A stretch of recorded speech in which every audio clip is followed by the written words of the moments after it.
Magpapaba ako dun sa asawa ko. Dito sa may kanto namin. Hindi na ako nag-tricycle. Kasi dapat dito sa may kanto namin magka-tricycle ka papunta dun sa amin.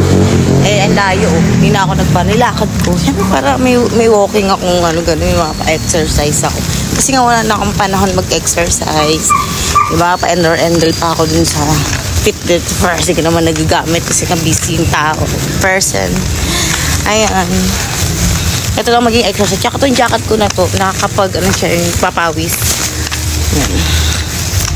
So, walking para naman matunaw yung 500 grams na bakang nilamon ko.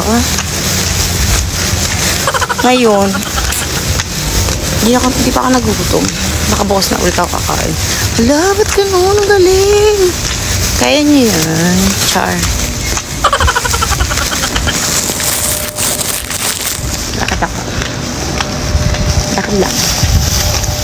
Tapos bumili ako ng buns. Masarap ng buns.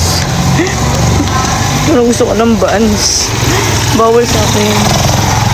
Bawal sa akin tinapay. Parang gusto ko nang magnegosyo. Mayaman ako. Gusto kong negosyo. Yung low carb bread. Mga ganun. Low carb. Parang gusto ko ngayon kahit konti-konti lang. Kung sino may gusto, tapos magbe-bake ako ng gano'n. Joke lang. Walang panahon. Ayun. Ako na lang magbe-bake ng pagkain ko. Kasi meron naman ako ng mga almond. Flour. Gano'n.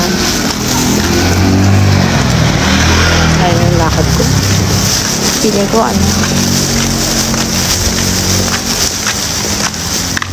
hindi ko ang healthy ko yung mga ganito yung nagawa.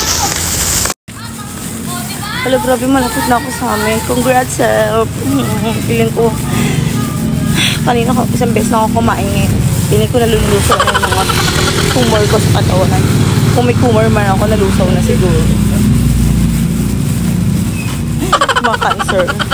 Baka kung may cancer man ako, baka nagumaling na. Dahil sa yung araw na ito. Charot.